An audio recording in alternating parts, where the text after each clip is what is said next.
Welcome back to the Purpose-Filled Ambitions podcast. Today we have a very highly anticipated guest. She is now back from college. She's studying nursing at Truman State University. She got diagnosed with cancer in 2023 and is now 7 months out of treatment. Please welcome Annabelle Totta.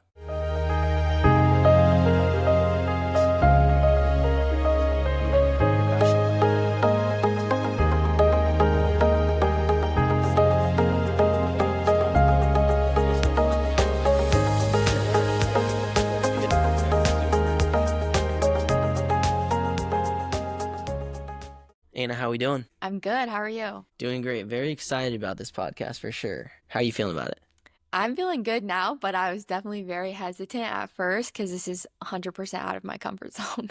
Gotcha. Yeah. So when I first asked you to be on the podcast, initial thoughts, what was going through your head? I was just scared, honestly. I was like, I don't know if I'm ready to talk about it because I'm not very good at just talking about my emotions, but I think I'm far out enough that I'm ready to kind of share my story because there's a lot of people who don't know everything. So yeah. And one thing, reason I asked you to be on the podcast, because number one, it's a very unique story. Not a lot of people know about it because you can't really just open up and talk to someone about this. It's something that you got to hold close to your heart and things like that. So super excited to get into it. Kind of want to give some context about the whole situation. So kind of run us through just everything going on. yeah, so I was diagnosed in December of 2023, but I started having symptoms, I guess you could say, 10 months before that.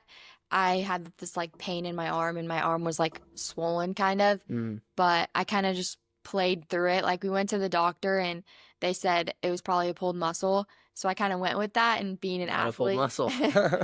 Yeah. Being an athlete, I was like, I can play through a pulled muscle. So I continued playing basketball and soccer. And yeah, then I had an MRI and it was not a pulled muscle. Gotcha.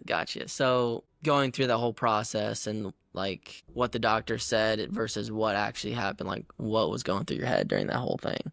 When they first told me. So no, let's back up. So you had the pain in your arm. Obviously you're playing basketball, trying to play through it.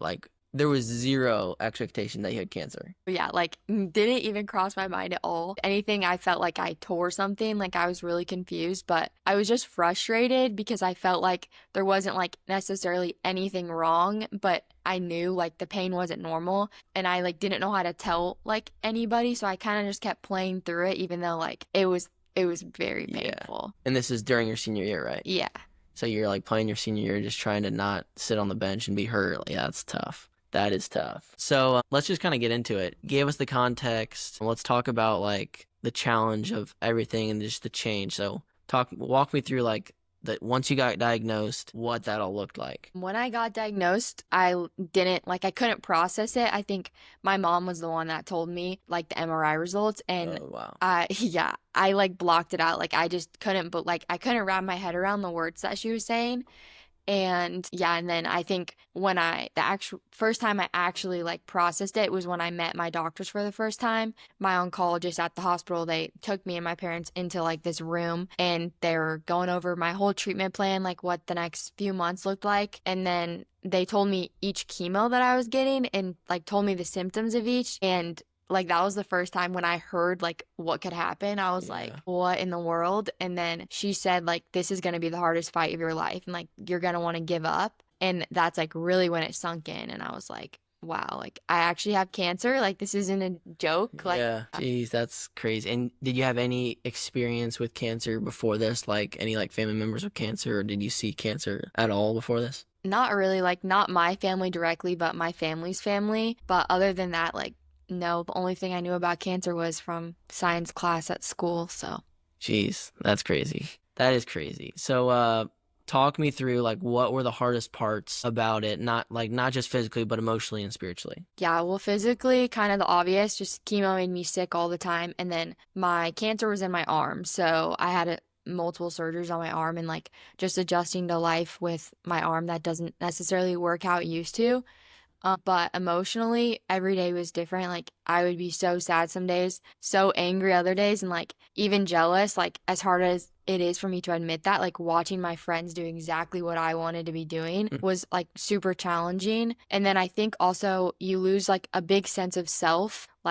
losing my hair, like looking in the mirror and like not even being able to recognize myself. And I put a lot of my identity into things that I could do, like being a student, being an athlete, and I wasn't going to school and I wasn't playing the sports that I used to play. So that was difficult. And then spiritually, I was just like confused. I didn't understand why this was God's plan for my life, but Mm, I had really like people around me who were really strong in their faith who just continued to encourage me every day. So that helped a lot. let's go. Let's go. That's huge. So we kind of talked about it a little bit, but how did you see God show up really in the midst of all of this going on? Yeah, I mean, he was in it from beginning to end. Literally, the first day that I was diagnosed with cancer, like that night, my family and friends came over, and my friend's mom, like, prayed over me and my family. And I just, like, felt this peace that I can't explain.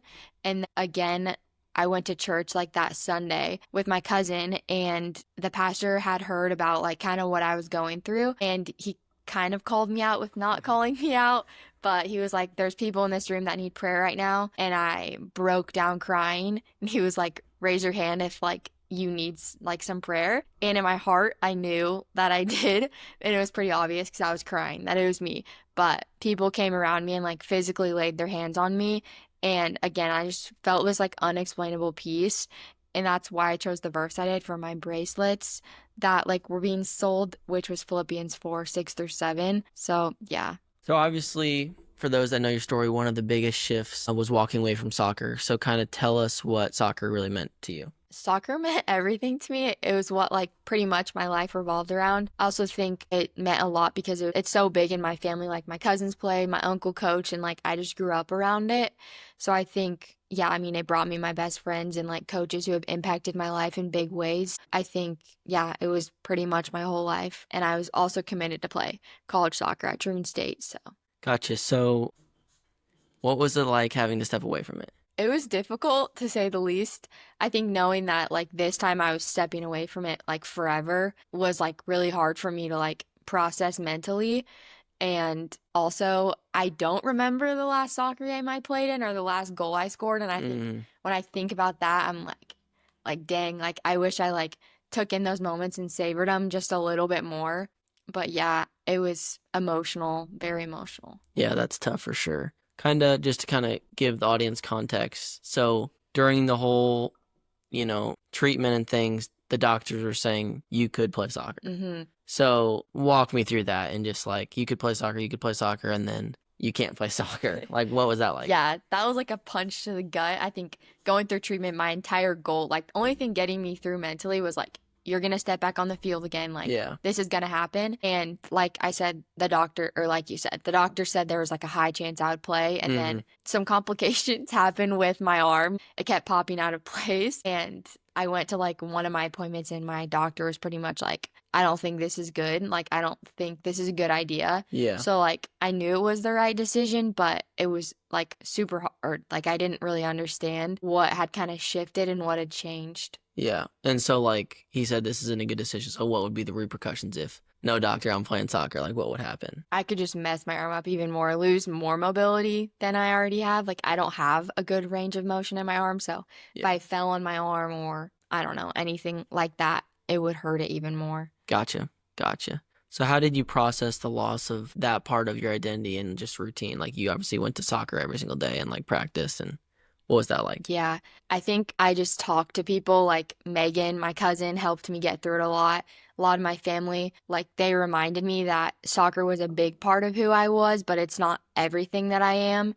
And I think I took that to heart and just reminded myself there's a lot more to life. So a big part of your story was the support you received during the journey. Tell me more about that and like who showed up and how did that carry you through it all? Literally everyone showed up. Like, I was shocked by the support that we received. Not only was it like my family and friends, the whole entire like Kansas City metro area, people I didn't even know were supporting me and my family. There was like a 5K for me. Like, people from my school put on this like Totta tournament, like basketball tournament. I feel like literally everyone showed up. Dinners were being dropped off at my door every single day, gift baskets, cards, like letters, and I actually saved every single card that I received. So, but yeah, I mean, it was crazy. And I think I'm just really grateful for it all. Like my family sacrificed a lot. Like my parents were working but still showed up at every single appointment. And I know it couldn't have been easy for my brothers because there's a lot of attention on me and like that's hard as a sibling. And Mm. then literally everyone, my cousins were like my biggest supporters, my aunts, uncles, like there's too many people to name and like my friends as well, obviously I consider them family. So Was there like a specific moment where you really felt seen or like seen by the community? yeah, I mean, there's a lot of moments, but two that stick out were both my senior nights. My basketball senior night, I like walked out like everyone else, and everyone started clapping, and everyone stood up, and I was just like shocked by it. It was like a standing ovation, I guess you Hmm. could say. And I remember like me and my mom and even my dad were just crying. Like it was such like a wow moment. Like I was like, this is crazy. And then my soccer senior night, my coach let me start the game and I passed it back to my cousin and then she kicked it off the field and it was just really cool that like my coach and the other team let me do that and like have that moment with my cousin and then also like my friends because that was the last time I ever like stepped on the soccer field. Yeah. So, Yeah, that's crazy to think about actually. mhm.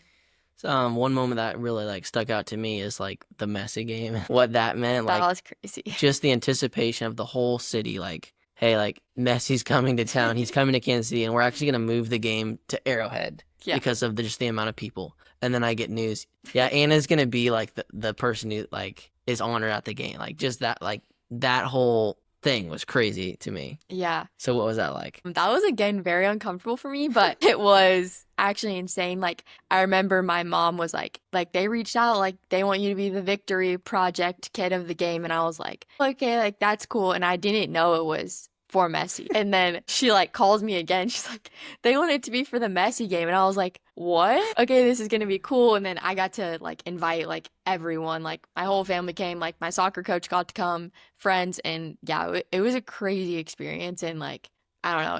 It was wild, but there was tons of eyes on me. That's what made it uncomfortable, but it was super cool to just like experience that. Yeah, that's awesome. Did you have any like desire to be like actually meet Messi, or were you just like I don't want the attention? Well, obviously I had a desire, but I was technically like representing Sporting Kansas City, so I couldn't wear anything messy or like talk about Messi. I guess that makes Yeah. sense. Yeah. So last question here. How did that support shape your faith or give you strength when you needed it most? Yeah, I think my community was like reminded me of God's goodness like more than myself almost. Like Hmm. I was caught constantly thinking about negative and they were constantly sending me like Bible verses or sending me songs to listen to like Christian songs or whatever and that's really what encouraged me and like kept me going and like reminded me like this is God's plan for your life and like there's no mistake in your story. And yeah, I mean, they were the ones that kept reminding me how good God is. So looking back on your whole journey, what has your faith meant to you through it all? Yeah, my faith has meant everything to me. I think I've grown a lot in faith and my relationship with God is like stronger than it's ever been. And like looking back now,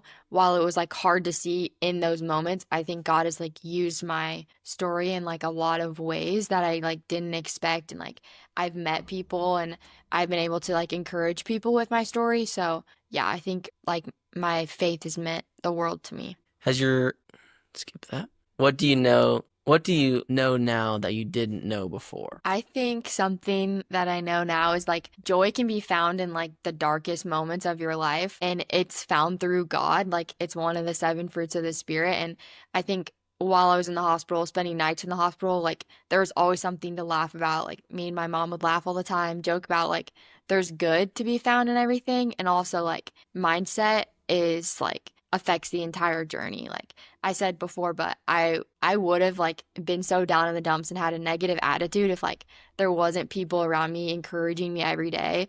Like I had to spend 5 days in the hospital. Like that was one of my rounds of chemo. And like every time before, my Aunt Kelly would send me a text that was encouraging and then it would say something to look forward to after I got out of the hospital. And that was just again one of the things like kept me like in a positive mindset and that really shaped like the whole process for me. Let's go. You said something that kind of sparked a memory.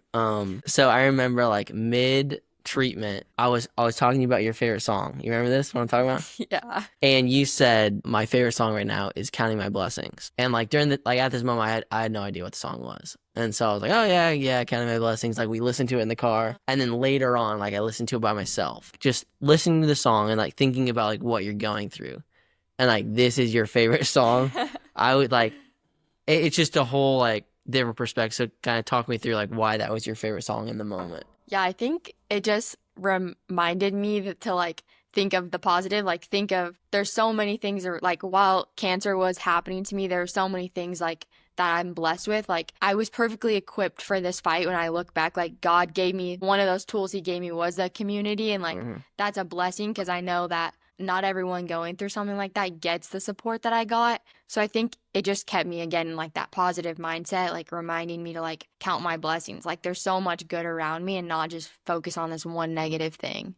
Yeah, that's awesome. If someone is facing a hard loss in their life, what would you want them to hear from your story? I think just like the pain doesn't last forever, like it's temporary and like I genuinely there was nights in the hospital where I was like I can't come back here like this feels never ending, but like it does end like I can't but like I never thought I'd be sitting here like not in like a bad way, but like I actually just thought like the journey would never end and it does end and there's good at like there's a light at the end of the tunnel. Yeah, that's good. That's good. So one thing we kind of just breezed by, didn't really talk about much, but tell me about like your treatment and like how many days you were in the hospital at a time and what all that looked like. Yeah, so my whole like treatment plan was like 10 months, so it was like 40 weeks of chemo plus like my surgery that I had. But each month, the first week would be 2 days of chemo, but I got to sleep in like my own bed. I just came back to the hospital both days. And then the next week was 1 day, but it was super quick chemo. I just went in, went out. And then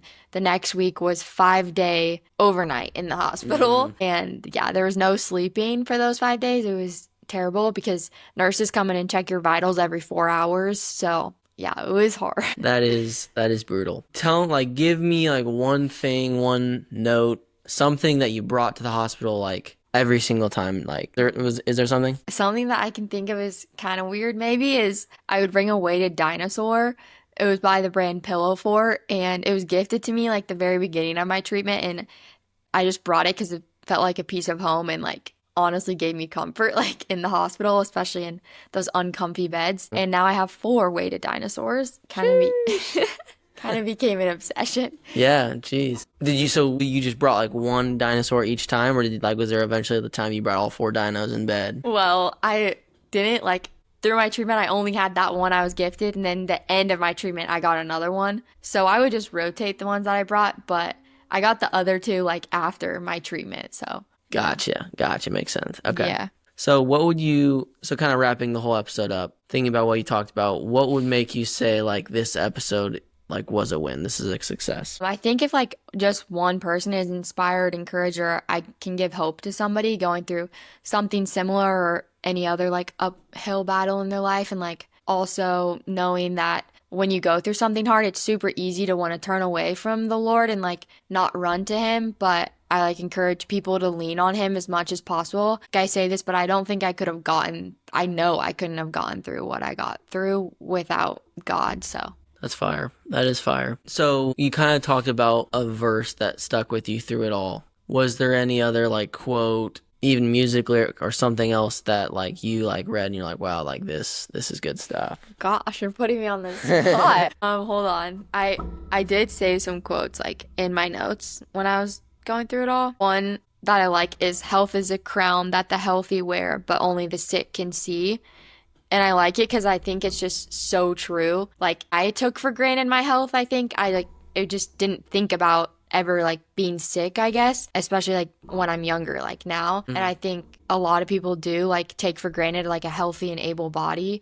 And like there's someone in a hospital bed right now wishing that they were in your position. So yeah, I like that quote because I think it really resembles kind of what I went through and like, yeah. Yeah, that's fire. I like that a lot. What's something you're looking forward to now in the next season of life? I'm looking forward to growing my hair back. Let's That is go. one. And I'm now going to be the manager for the Truman State soccer team. So I'm excited when my sophomore year starts to like still be a part of the team in like some way. And then, yeah, just continuing to build friendships down at school and yeah, live my life not going to the doctor all the time. Yeah, amen to that. Well, Anna, thank you so much for being on the podcast and just being vulnerable and sharing your story. Really appreciate it. Yeah, thank you for having me. Absolutely. We'll see you guys next time.